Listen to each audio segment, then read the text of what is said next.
Muy buenas tardes. Gracias por escucharnos. Esto es El Rumbo de la Tarde con Leila, Miguel y Valentín. Miguel Guerrero, Valentín Medrano, Leila Mejía en la conducción de este programa. Olga Almanzar es nuestra productora, nos acompaña también en la conducción del espacio. Gabriel Dávila maneja los controles. Michael se encarga de los videos. Y estamos con ustedes de lunes a viernes de 4 a 5 de la tarde por Rumba 98.5. También estamos en la internet, en la página web www.rumba985fm.com y además estamos en YouTube, en el canal de YouTube de Rumba 98.5. Hoy es jueves 21 de abril. Estamos como siempre muy contentos y agradecidos de contar con el placer de su sintonía. Esperamos que estén muy bien. Saludos a cada uno de ustedes que nos escuchan. Y saludos compañeros, ¿cómo se encuentran en la tarde de este jueves? A mí no me saludaron, Leila. Vi que yo estoy aquí Israel Abreu, nuestro experto en finanzas. Buenas tardes, Israel, bienvenido. Gracias, por favor, lee los mensajes de WhatsApp. Bien, es que tu presencia es tácita y está sobreentendida como la de hoy de Valentín Medrano. Sí, él está a través del Wi-Fi o Bluetooth, pero él está aquí, ¿verdad? Eso es. Yo estoy aquí. Gritó Valentín. No, estoy aquí, siempre he estado aquí. Bienvenido, Valentín. A veces, como dice Israel, me ignoran. Ay, chumamá. Yo sé, sí, pero sé que inintencionalmente, porque me he mantenido ahí taciturno, como un cocodrilo boquiabierto, así, taimado, esperando a ver, pero no se han equivocado y todo ha salido bien, y yo he considerado que la ausencia a veces es mejor que una mala presencia. Esa ausencia mía. Poético.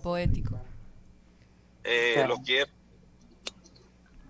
Señores, está lluvioso el día, van a seguir lluvioso unas cuantas horas hasta nuevo aviso, porque según el COE, todavía hay muchas provincias en alerta, amarilla y verde, no roja, pero alerta como tal. Por el paso de una vaguada, hay 27 provincias en alerta, o sea, casi el país completo. Hay 16 que están en alerta amarilla, que es una alerta intermedia, y hay 11 que están en alerta verde, que es la alerta más leve. Esa alerta, la verde, es más bien por la posibilidad de crecidas de ríos, arroyos y cañadas, y quizás algunas inundaciones urbanas, inundaciones repentinas, pero la amarilla sí es por la posibilidad de lluvias de relativa intensidad, y se prevé que en la tardecita noche aumenten las precipitaciones en las provincias que están al menos en alerta amarilla, quizás tormentas eléctricas y ráfagas de viento, según ha anunciado el COE, y el Gran Santo Domingo se encuentra entre este grupo que están en alerta amarilla. Bueno. Leila, ¿cómo se llama el de CDN? Jean Suriel. Leila Suriel. Estuvo hoy con nosotros. Mentira, Leila, muy importante. Importantes informaciones con este muy importante clima, tu reporte, así es. Señores, no sé si pudieron ver la información que salió hoy, que la SIP, la Sociedad Interamericana de Prensa, exhortó este jueves a los gobiernos de 12 países americanos, Estados Unidos incluido, a dejar de restringir los derechos constitucionales y leyes de acceso a la información pública. Y como parte de precisamente ese conglomerado de países, la CIP coloca a República Dominicana dentro de los países donde el gobierno mantiene una cultura de secreto. Esto así porque dentro del informe que rindió la CIP, uno de los elementos que se evaluaban era precisamente la facilidad que existe a través de los medios que están disponibles, como la Ley de Libre Acceso a la Información, para que periodistas y personal que se desempeña en el área de información pues tenga acceso a documentación y a precisamente información que piden los medios de comunicación y periodistas. Hay que llenar todo un protocolo para tener acceso a esa información, que muchas veces ese ritual no se cumple. Y yo no estoy defendiendo eso, porque todo el mundo sabe cuál es mi posición crítica a la autoridad, especialmente a esta administración. Pero yo veo que también se está abusando. Cualquiera cree que por el hecho de que se acerque a una oficina pública y solicite una información que puede ser confidencial, sin llenar todos los trámites que la ley exige, yo creo que también no se puede abusar. Yo creo que aquí existe un clima. Si hay una cosa que yo creo que existe aquí en la República Dominicana, es un clima relativo de libertad de prensa. Aquí no se puede hablar de restricción de la libertad de prensa. Yo creo que sí, yo creo que aquí existe desde hace mucho tiempo, y aunque costó sangre y fuego, sí existe un escenario donde se puede desempeñar la labor de prensa sin ningún tipo de problema. Sin embargo, yo creo que esta sentencia de la CIP, si bien se puede interpretar de una forma un poco exagerada, creo que se refiere específicamente al tema de estos funcionarios a los que muchos periodistas, llenando precisamente el debido protocolo que exige la ley para solicitud de informaciones, pues se niegan a dar ciertas informaciones a la prensa.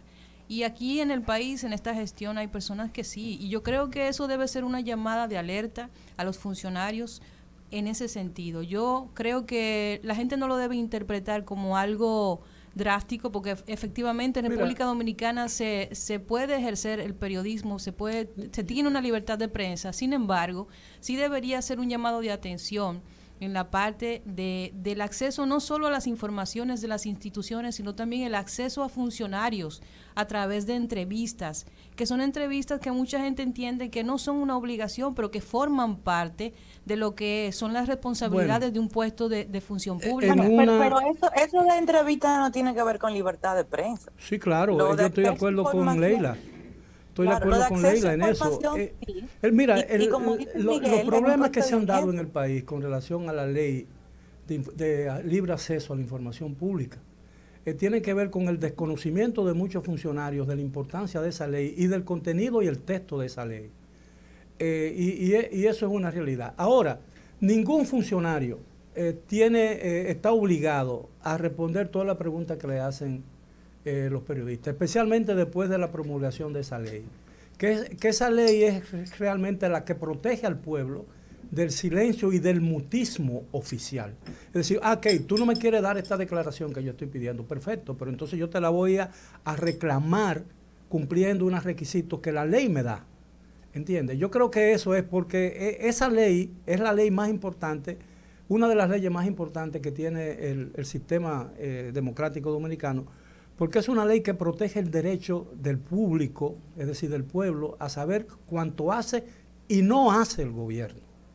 Que yo creo que eso es muy importante. Y la preservación de esa ley y el respeto de esa ley es sumamente importante para la preservación de la democracia. O sea, que ustedes piensan que un funcionario público que maneja dinero... Ustedes no, él piensa. Bueno, voy a hacer la pregunta y quisiera saber la opinión de ustedes. Sí. ¿Ustedes entienden que un funcionario público que maneja fondos públicos, que tiene obligaciones para con las personas que lo eligieron y con las que no está obligado? No, yo no he dicho eso. No, pero voy a terminar la pregunta. ¿No está obligado en algún momento cuando la prensa, que es una herramienta mediadora entre lo que hacen las autoridades y lo que la población debe saber, tiene ese funcionario obligaciones?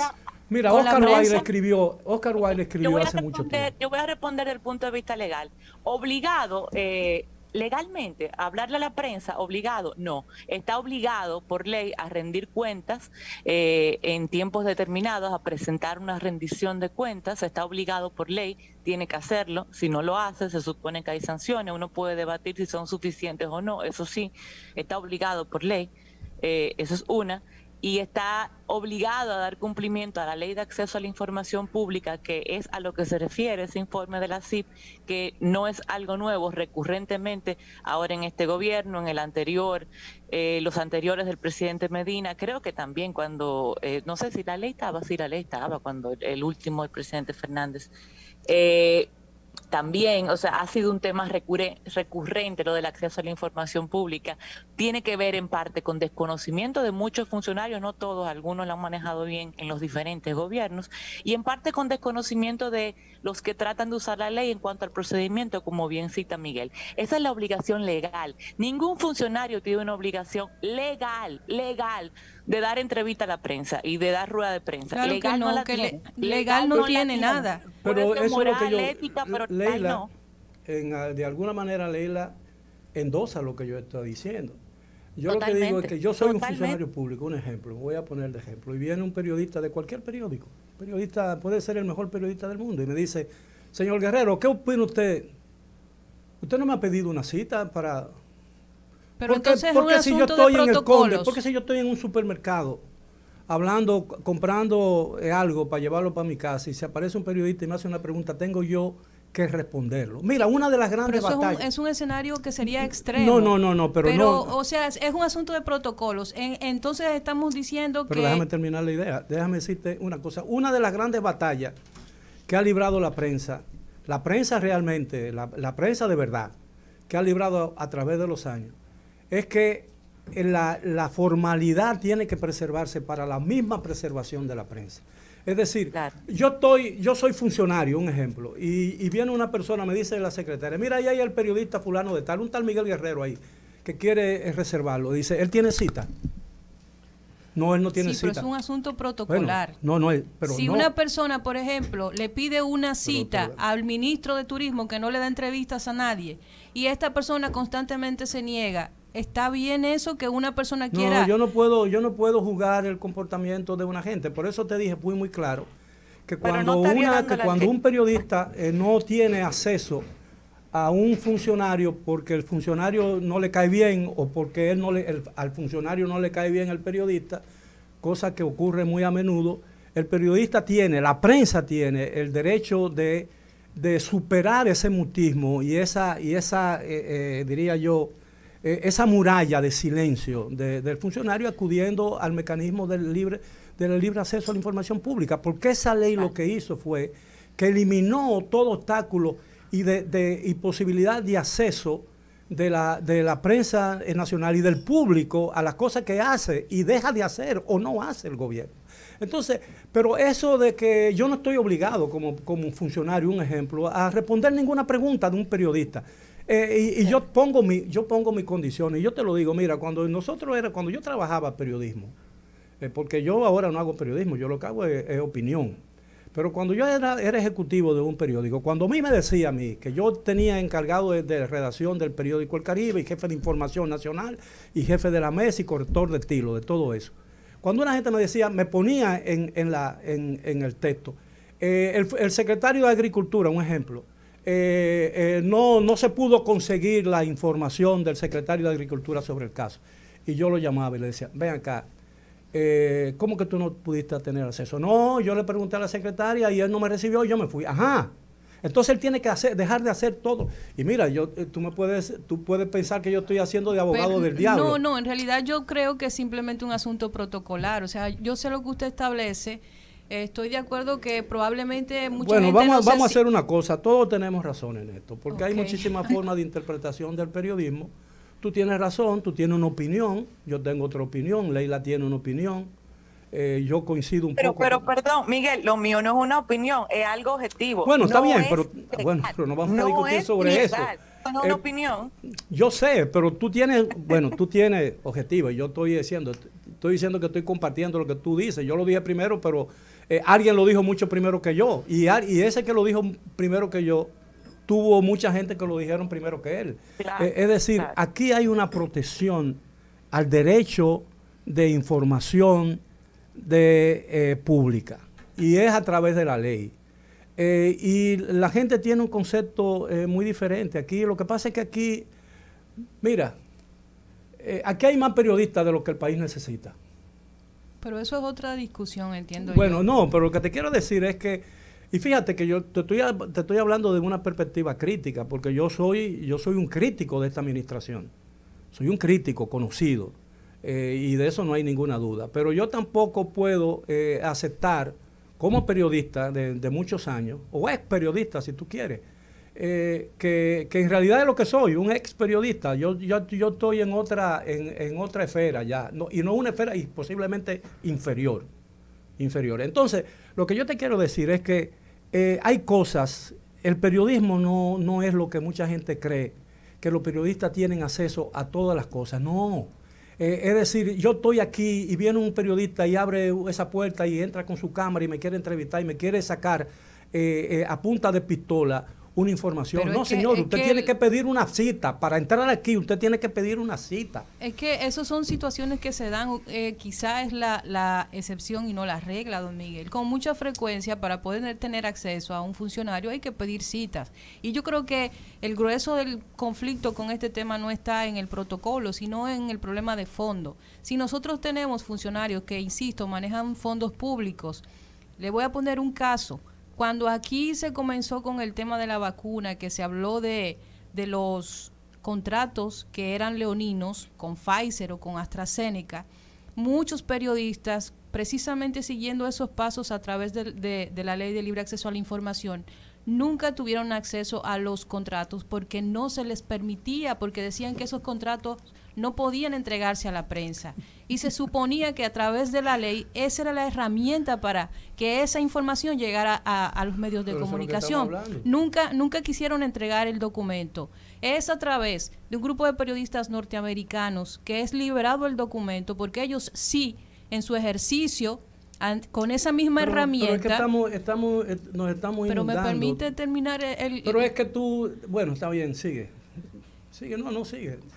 Ellos logran conseguir el contrato y es luego aquí, 3 meses después, cuando explota una situación a través de lo que dice el contrato y de todo lo que el gobierno dominicano se comprometió para conseguir vacunas, incluyendo el tema de que puso por garantía elementos importantes. Parece que yo del soy Estado bilingüe dominicano. porque yo hablo español y esperanto. Porque yo precisamente he dicho eso, que la ley de acceso, de libre acceso a la información pública es lo que garantiza el derecho del público a estar bien informado de lo que hace y no hace el gobierno. La diferencia es que... ¿Y cómo se va a enterar la gente si los funcionarios no dan entrevistas? A través de la ley. Okay. Porque la violación de esa ley es un delito. Pero Israel dijo que tenía una opinión también.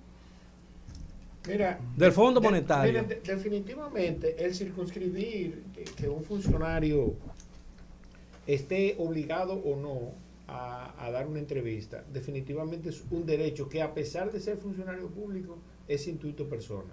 Ahora, en alguna medida... Los funcionarios no tienen derechos. No, pero dame un chance y excúsame. En alguna medida, esto es lo que viene a resolver la ley. Que en la medida que tú tienes funcionarios que son mudos, por poner un ejemplo, que puede pasar, aquí hay muchísimos, tenemos el caso de David Collado, pues entonces tú tienes la herramienta legal que es la de libre acceso a la información. Entonces yo creo, Olga, y en alguna medida voy en consonancia con lo que establece don Miguel, que una institución, un ejemplo de eso es Estados Unidos. Hay una inmensa cantidad de funcionarios que uno nunca ha escuchado mencionar. Sin embargo, las informaciones fluyen de manera normal, porque inclusive son publicadas en la web, que no necesariamente necesitan ser solicitadas para que el ciudadano tenga acceso a ellas. En ese sentido, si pudiera coincidir, ¿verdad?, contigo, Olga y Leila, en el planteamiento que hiciste inicialmente, que no sea necesario pedirle la información, que todo el mundo esté obligado, como de hecho suponen estar obligados, a publicar toda la información relacionada con sus gestiones administrativas y financieras. Bueno, la ley obliga, perdón, un paréntesis, y sigue hablando, perdón que te interrumpa, solo para hacer el paréntesis. La ley obliga, y no todas las instituciones la cumplen, habría que chequear página por página, y algunos periódicos lo hacían antes, no sé si lo han hecho reciente. La ley obliga a tener un sublink, un link dentro de las páginas de cada institución de transparencia, donde tengan acceso a cierta información, al menos básica, de nómina, de qué sé yo qué, una serie de cosas, al menos mínimas. Algunos tienen más del mínimo que piden la ley. Sí. Pero hay un mínimo de información que la ley obliga a tener en la página web de cada institución, por ley. Por ley. El tema con eso es que quizás no se cumple. Mira, puede ser el caso, por ejemplo. Muchas sí. Hay un grupo que no, muchas sí. Es el caso, por ejemplo, del mismo contrato con Pfizer, que fue un contrato que fue aprobado en el Congreso y que fue aprobado, si mal no me acuerdo, porque en este momento no lo tengo en las manos, pero lo tuve, creo que fue un contrato aprobado por presidencia, ¿no, don Miguel? ¿De cuál? El contrato con Pfizer y con la situación que se dio. AstraZeneca, perdón, fue AstraZeneca.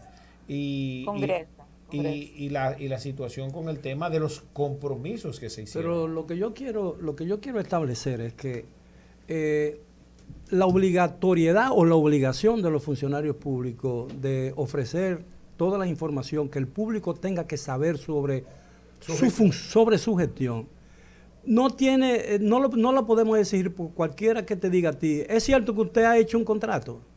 Yo no tengo que responderte eso. Ahora, si tú quieres saber eso, aquí hay una ley que te protege y que me obliga a mí a darte esa información, pero cumple el trámite. Porque si no, tú sabes cuál fue uno de los graves problemas que tenía y que tienen todavía los gobiernos dominicanos, especialmente lo tuvo Hipólito Mejía, y lo está teniendo este presidente, que donde quiera que va, responde preguntas que son a quemarropa. ¿Entiende? ¿Es cierto, presidente, que usted hizo un asunto?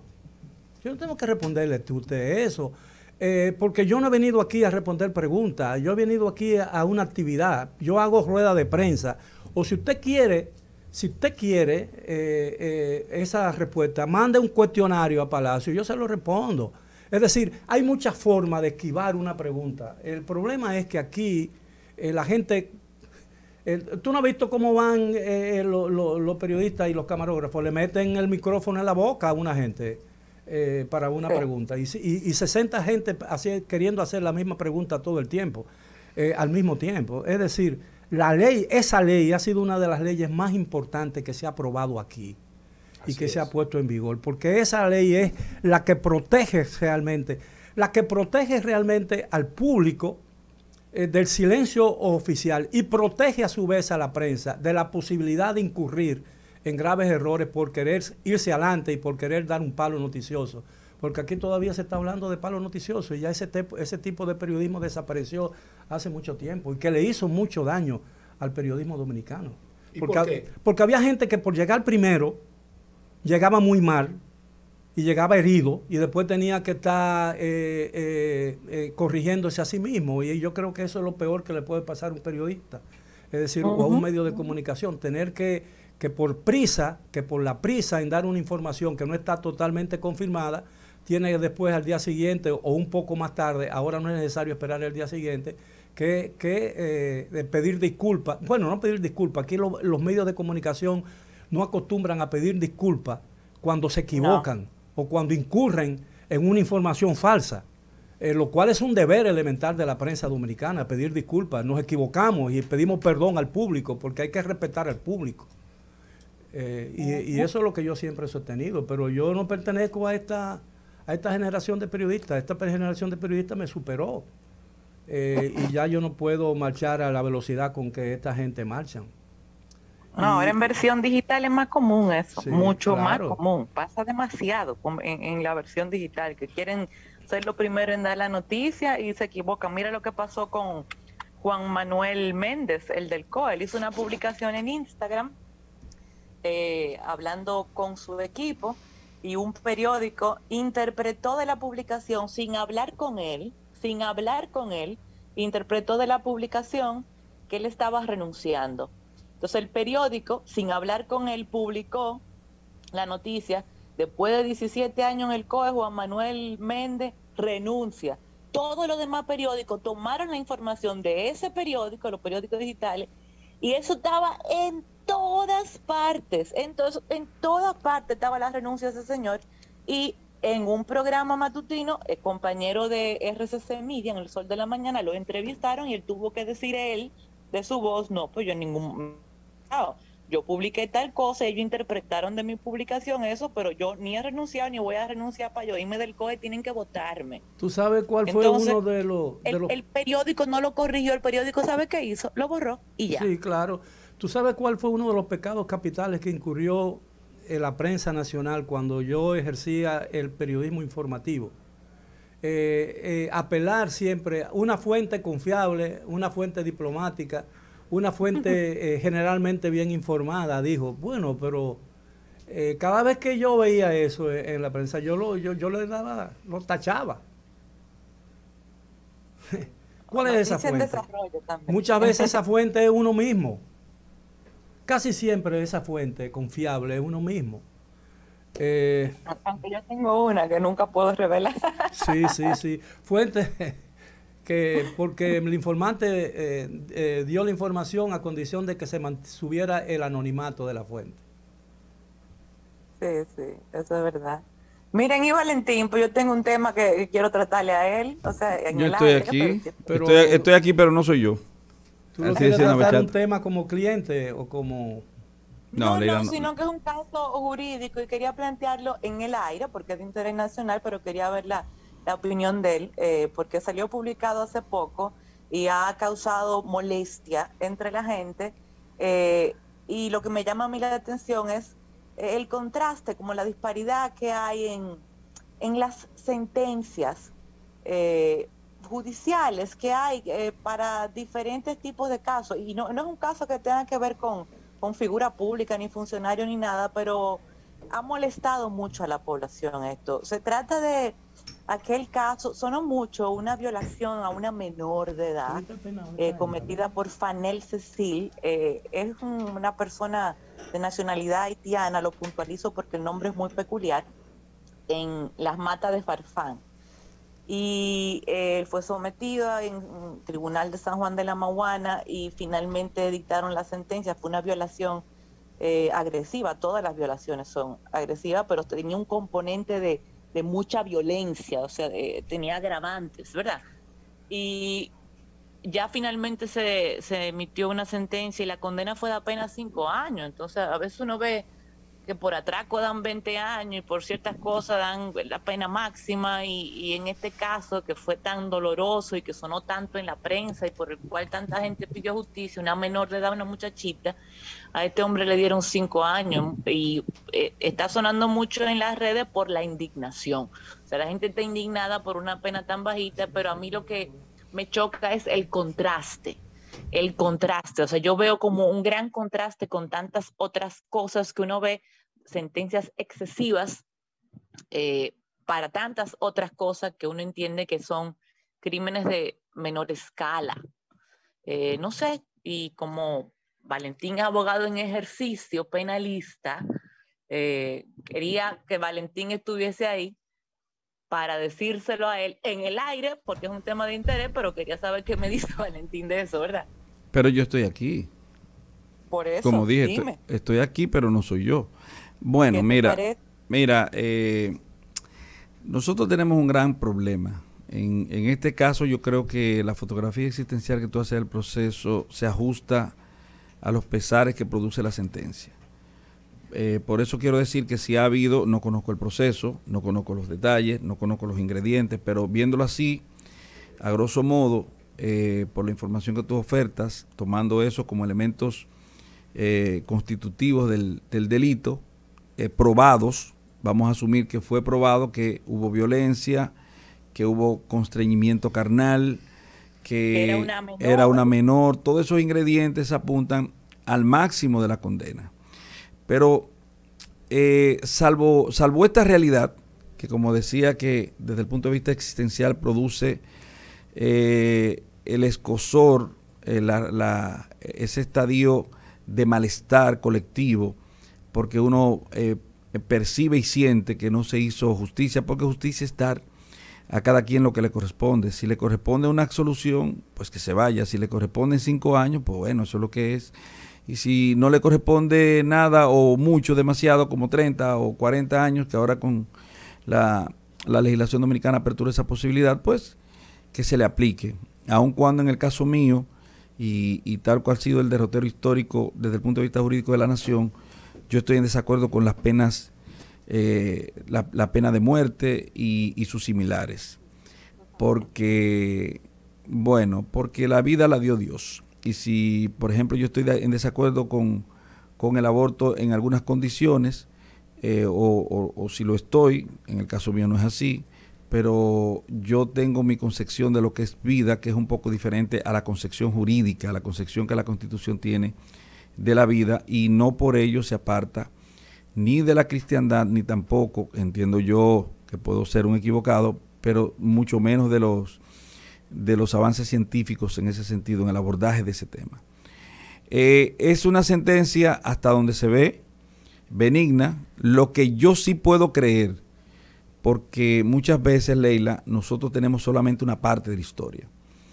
Muy probablemente hayan unos elementos ahí a considerar, porque la República Dominicana tiene la tendencia que en las situaciones pendulares de aplicación de pena, y aclaro, hay siempre, o por lo regular hay en los tipos penales, salvo 2 o 3 excepciones en la normativa penal de la República Dominicana, penas abiertas, no hay penas cerradas, como por ejemplo asesinato, 30 años. No hay otra opción, no hay otras posibilidades, aunque el artículo 463 del Código Penal permite apreciar las circunstancias atenuantes de los tipos penales. Pero ¿qué ocurre? Salvo esas penas cerradas, penas fijas como se conocen, hay siempre un péndulo que va, por ejemplo, 2 a 5, 3 a 20, 5 a 20, 3 a 10. ¿Me entiendes? Hay un péndulo y se toma en consideración ese establecimiento de pena pendular para considerar algunas situaciones dentro del mismo ajuste de la conducta proscriptiva del ciudadano, dentro de la misma definición del tipo que en su accionar acomete el agente, que indican que hay la posibilidad o de flexibilizar en la pena, aminorándola, o de aumentar la pena, agravando la situación, porque se ha agravado justamente con el comportamiento y los actos llevados a efecto y probados, porque ese es otro asunto. No es lo que la persona presuntamente haya hecho, es lo que se pueda probar que ha hecho, porque en definitiva los jueces, el reducto final para la toma de decisión es lo que se haya probado, es la definición del ajuste de la conducta a una norma proscriptiva que tiene que estar previamente señalada de forma prohibitiva en una norma, es decir, el principio de legalidad, que debe existir esa prohibición, que usted no puede hacer esto, mire, no matar, no robar, en este caso no violar. Entonces, existe el tipo penal, pero entonces los elementos constitutivos del tipo penal tienen que darse absolutamente todos para que uno pueda retener la responsabilidad penal. Entonces hay una cierta parte de la historia que por lo regular no se cuenta. Y cuando un tribunal que tiende al agravamiento, cuando hay una pena pendular, por ejemplo, de 2 a 10, tú verás que siempre van a dar los 10, no van a dar 2, ni siquiera la media, no van a aplicar 4. Y cuando esa es la tendencia, cuando ese es el, por así decirlo, el modus vivendi situacional en el que nos encontramos en el sistema, de ver siempre lo peor y de acudir siempre a lo peor, esa es nuestra realidad. Y tú ves que a una persona, sin ánimo de desherir a nadie, pero lo digo sin ningún tipo de sentimiento en este sentido, pero retratando la realidad. Estamos hablando de un nacional haitiano que presuntamente ha violado a una niña. Supongo yo que una niña dominicana. Sí, sí. Ok, y que un tribunal dominicano, sancionando a esa persona, que no puedes tú concederle la posibilidad de injerencia en el proceso, que alguien vaya a hablar, a negociar o a diligenciar flexibilidades, y le dan 5 años, muy probablemente esa persona, los elementos de prueba, Leila, apuntaban a su absolución, a la necesidad de su absolución. Yo te digo por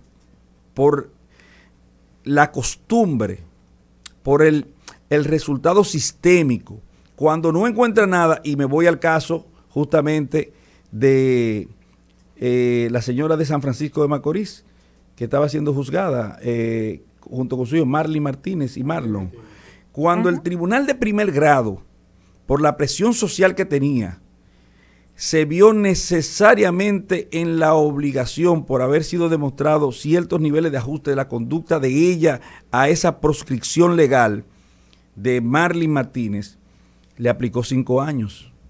Pero no se encontraba el sustento legal, o sea, en qué artículo, de qué código o de qué ley especial, desde el punto de vista prohibitivo, se encontraba una sanción aparejada para la conducta que se identificó como que había cometido, que estuviera acorde con esa realidad procesal. No encontraban, pero por la presión, 5 años. Bueno, pues la Corte, cuando vio esa realidad, no hizo más que ajustar al designio de la norma, a lo que la ley permitía. La ley decía, en este tipo de conducta, 2 años, y 2 años le aplicaron. Y 2 años, ocultamiento de cadáver. Entonces, cuando tú ves que hay cierto endulzamiento, edulcoramiento penal, busca que no pudieron retenerle el tipo penal, no pudieron demostrar que esa persona, más allá de toda duda razonable, cometió los hechos. Y como premio de consolación al sistema, le dan una pena que es como la colita que uno se sacaba en la lotería. Esa colita, bueno, vamos a darle aunque sea 2 años, por si acaso, por si las dudas. Pero óyeme, en contradicción con lo que establece el artículo 25 del Código Procesal Penal, que establece el indubio pro reo. Ante la duda, se favorece al reo. En este caso, ante la duda, le aplican una pena de cola, una colita ahí para que vaya cogiendo cosas. Entonces esa es la realidad, Leila, de lo que ocurre en nuestro sistema. Yo dudo mucho, óyeme, por las características del sistema mismo, por los resultados, por el quantum penal aplicable en la República Dominicana cuando se ha retenido la responsabilidad penal, cuando se ha demostrado con elementos de prueba fehacientes que una persona ha ajustado su conducta a la definición de un tipo penal, por ese histórico decisional, yo diría, ahí hay algo raro.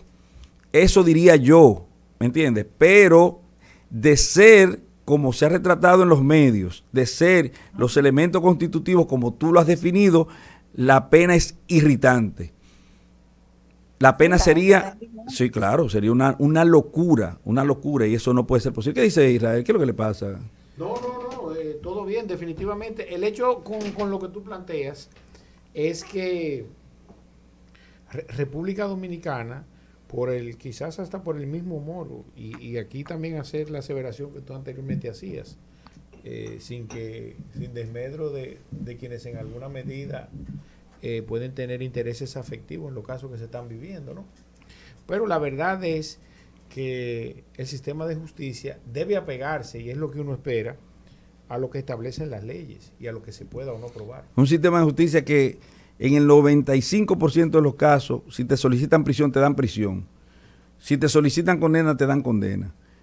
¿Quién está dirigiendo la justicia? Y cuando no es culpa de la justicia, es culpa de los jueces de forma particular. El sistema de justicia no está aupando, no está prohijando un estadio situacional tendente a la consecución de esa situación que tenemos. Eso es particular.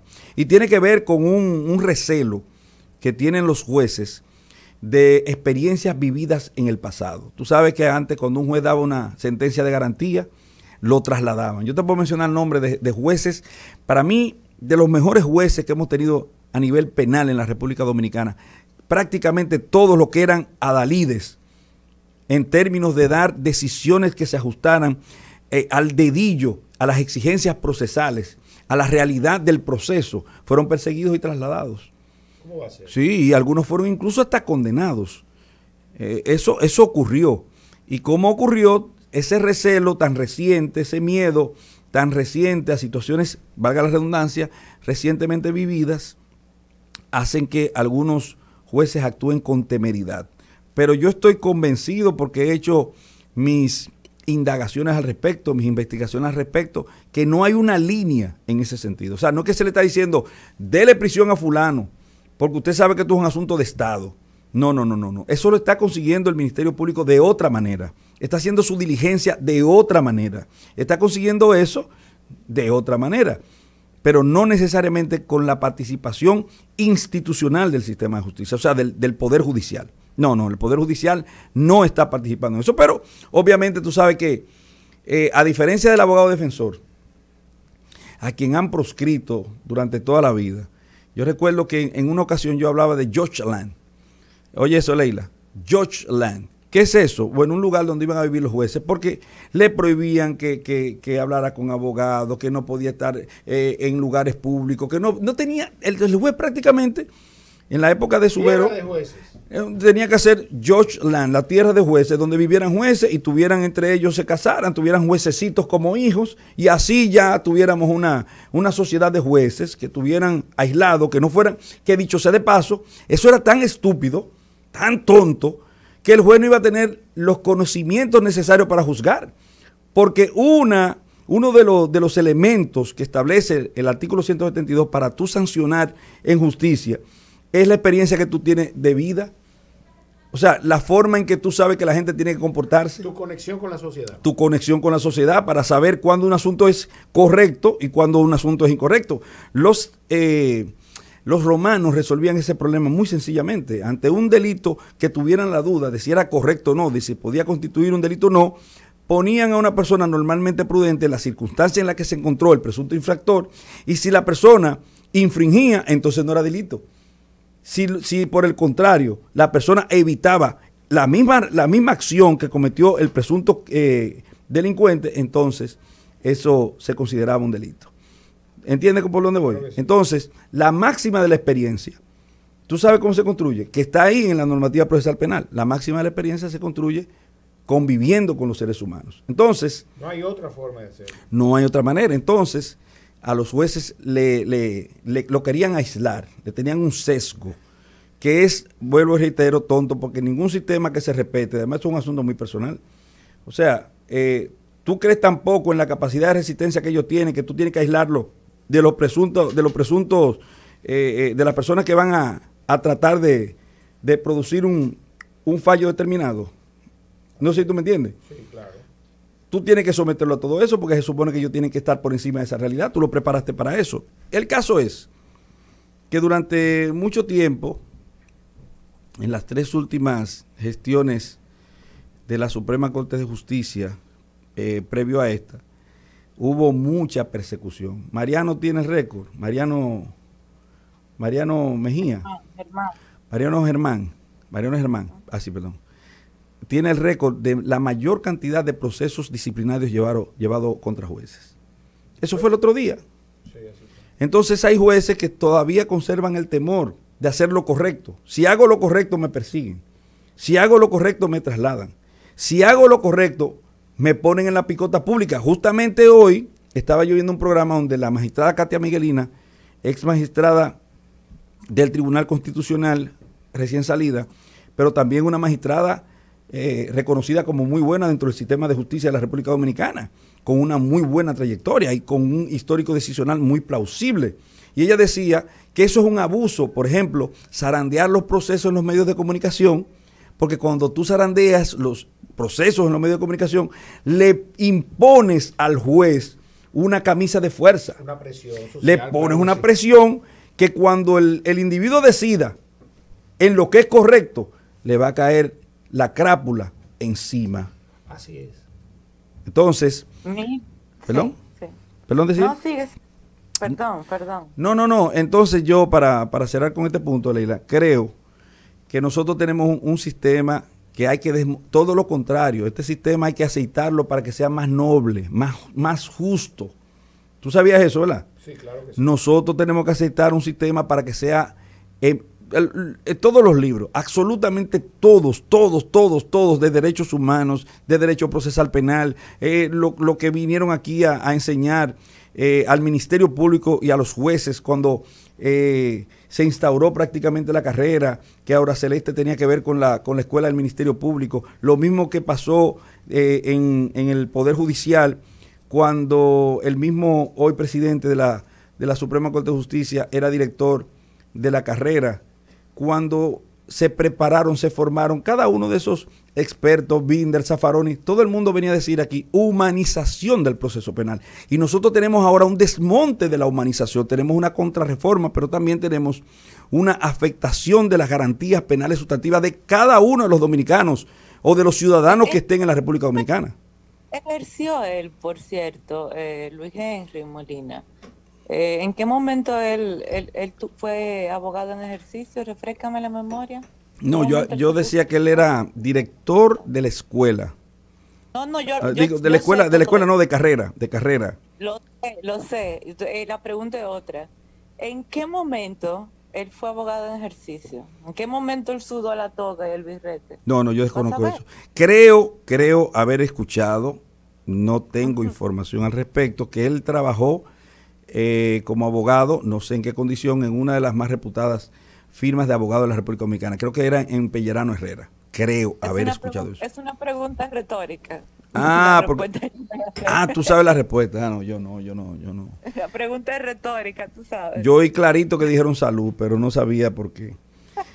Se escuchó claramente. Pero sí debo reconocerle a él, Leila.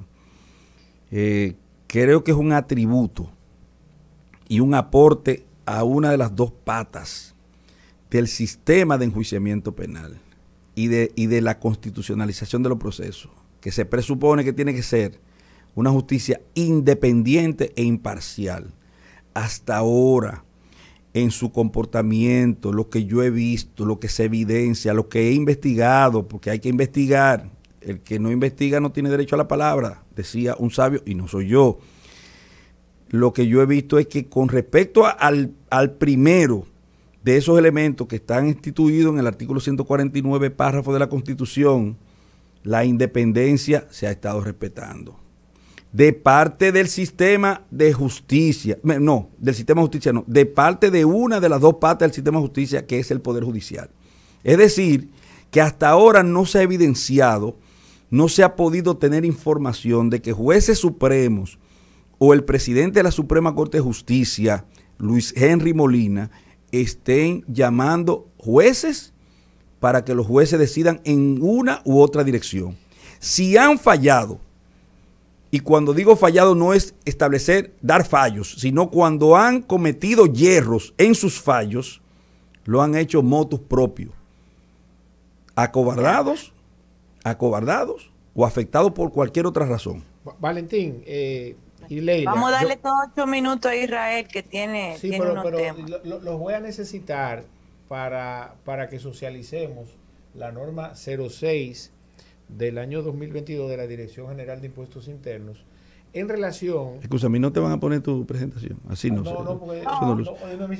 Pues Leila que te presente entonces, por favor. Ya lo presenté, ¿cuántas veces más? Dime. No, porque ahorita él dijo que no lo mencionaron, dijo él ahorita, yo estaba ahí. No, que lo que pasa es que Leila no sabía que yo estaba aquí. Ya mandó. Pero ya mandó. Déjenme aprovechar el tiempo para que quienes nos están escuchando y nos van a escuchar en diferido, primero se edifiquen y se eduquen al respecto de esta nueva norma que fue aprobada y publicada por la Dirección General de Impuestos Internos en relación a las transacciones con vehículos de motor y las diferentes leyes relacionadas con los pagos fehacientes.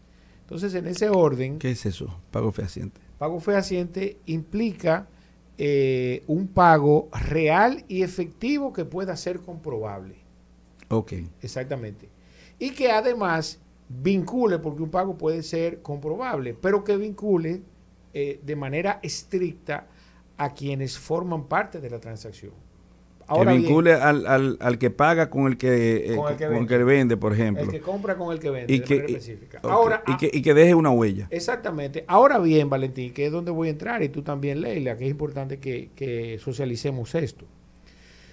En todo orden, el establecimiento de esta norma, lo que viene es a normar, valga la redundancia, algo que está establecido en la ley de lavado de activos. ¿Verdad? El efectivo. Exactamente, en relación al manejo del efectivo.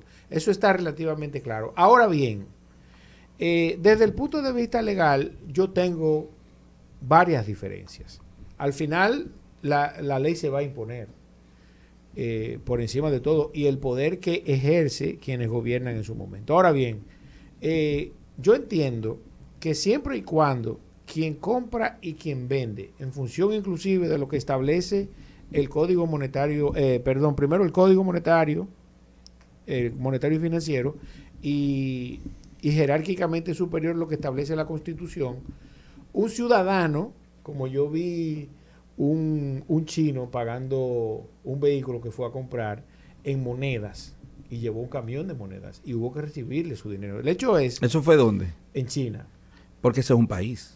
Entonces, no es posible que la Constitución establezca que la moneda de curso legal es el peso dominicano y que tiene fuerza liberatoria para todos los compromisos, tanto público y privado, que se nos imponga de manera obligatoria, tal y como dice, que haya que incurrir en gastos adicionales a un proceso de no solamente gastos, sino procesos burocráticos. Y para tú ejercer el derecho que ya tiene frente a la compra o venta de un vehículo. ¿Tú me permites decir algo? Por favor. Cuando se restringe el circulante, bueno, no el circulante, en este caso, el circulante en efectivo, cuando se restringe el efectivo, el Estado lo único que dice es que fracasó. Así es. Si todas sus instituciones fracasaron. Todo lo contrario, el efectivo debe estar liberalizado, totalmente liberalizado. Eso es crear, eso es hacer un mea culpa, pero ponerlo a cargo del ciudadano. Yo quiero escuchar tu opinión en el orden legal de eso, de esa norma. No, es que es un disparate. Es un disparate. Porque te voy a decir algo. El único que puede restringir, por ejemplo, el ejercicio de derechos, entre ellos el de compra y venta, es la ley.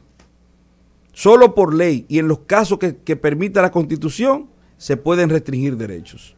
Oiga, para que la gente entienda, lo que Valentín está diciendo es que si usted compró un vehículo, por poner un ejemplo de 500,000 pesos, el cual aplica para la implementación de la norma de pago fehaciente, es que si usted va con su dinero en efectivo a pagarle a alguien que se lo va a aceptar, ¿verdad?